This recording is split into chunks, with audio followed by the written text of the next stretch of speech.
দর্শক মণ্ডলী, এখন হচ্ছে সময় ভোর 6টা, ফজরের নামাজের একটু পরেই। দেখতে পাচ্ছেন কি পরিমাণ কুয়াশা। এর মাঝে আমি হচ্ছে আমার ঘাসের জমিনে যাচ্ছি। মানে আমার যে পুকুরের আইল, ওই জায়গায় যে ঘাসগুলা চারা ঘাস, ওই জায়গায় যাচ্ছি। কারণ হচ্ছে আমি অনেক সকালে ঘাস কাটি থাকি। একটা বিষয় আপনারা অবগত আছেন যে আমি একটা পাশাপাশি ছোটখাটো জব করি। এই কারণে আমি এই অনেক সকালে ঘাস কাটি।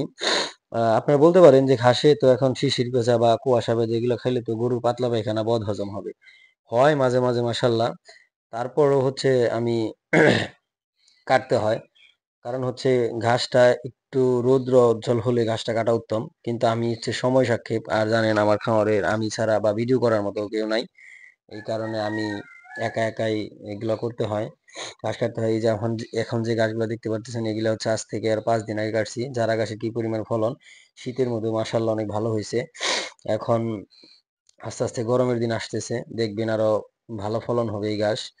আহ এই এই গাছগুলা আপনাদের দেখতে পাচ্ছেন, এগুলা এই ম্যাক্সিমাম 10 থেকে 12 ফিট হবে লম্বা। তবুও হচ্ছে এই গাছ গোড়া থেকে খায় গরুয়ে। আমার যে রেড ফিজেন গাভী আছে, আপনাদের আমি দেখাই নাই যে আমি একটা গাভীকে এখন পর্যন্ত একটা দানাদার খাদ্য দেই নাই। এটা হচ্ছে বকনা বাছুর, ওটা 1 বছর হয় নাই। আমি আপনাদের দেখাবো কোন এক সময়।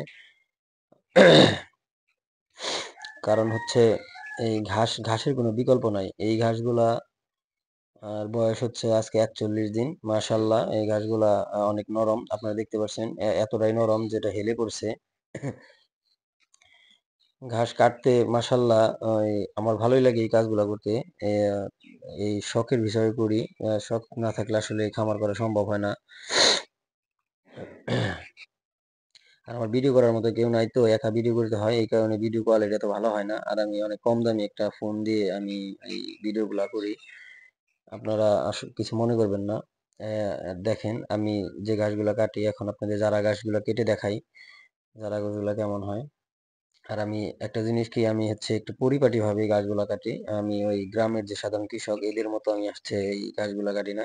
আমি আহ, আপনারা বলতে পারেন যে আসলে ওই বাহিরের কান্ট্রি, ইউরোপের মতো কান্ট্রিতে যে যারা যেভাবে হচ্ছে আপনার কৃষকেরা, আমি ওদের ফলো করি। ওরা হচ্ছে কিভাবে করে, যে হ্যান্ড গ্লাভস, তারপরে বুট গুলো, গাম বুট ইত্যাদি দিয়ে আমি এই গাছগুলা কেটে থাকি। আপনারা তো দেখতে পাচ্ছেন।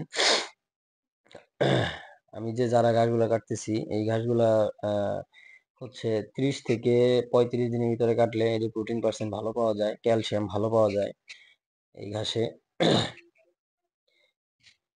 আর এই ঘাস অনেক সকালে কাটি। তবুও হচ্ছে আমি ঘাসগুলো কাটে কাটে একা একা ঘাসগুলো আনতে হয়, তুলতে হয়। ঘাসগুলো অনেক ওয়েট হয়ে থাকে, আপনারা জানেন হয়তো বা যারা গ্রামে থাকেন। আর এই ঘাসগুলা গাভী অনেক ভালো খায় মাশাল্লাহ, গাভীর জন্য ভালো, আর খায় অনেক। আমি আপনাদের এখন এই যে একটা ঘাস দেখাই। এই যে এই ঘাসটা যে আমরা কাটবো, ঘাসগুলোর প্রোটিন অনেক ভালো। আর ঘাসের যে ক্যালসিয়াম, 41 দিন হওয়ার কারণে ক্যালসিয়াম পরিমাণ একটু কমে গেছে। তবুও আপনাদের দেখাই যে এই ঘাসে কি পরিমাণ ক্যালসিয়াম। একটা ঘাস আমি ভাঙি, দেখছেন এখনো নরম আছে অনেক। এই যে ক্যালসিয়াম পরিমাণ মোটামুটি ভালো, মাশাল্লাহ। আপনারা দেখবেন। আর এই ঘাসগুলা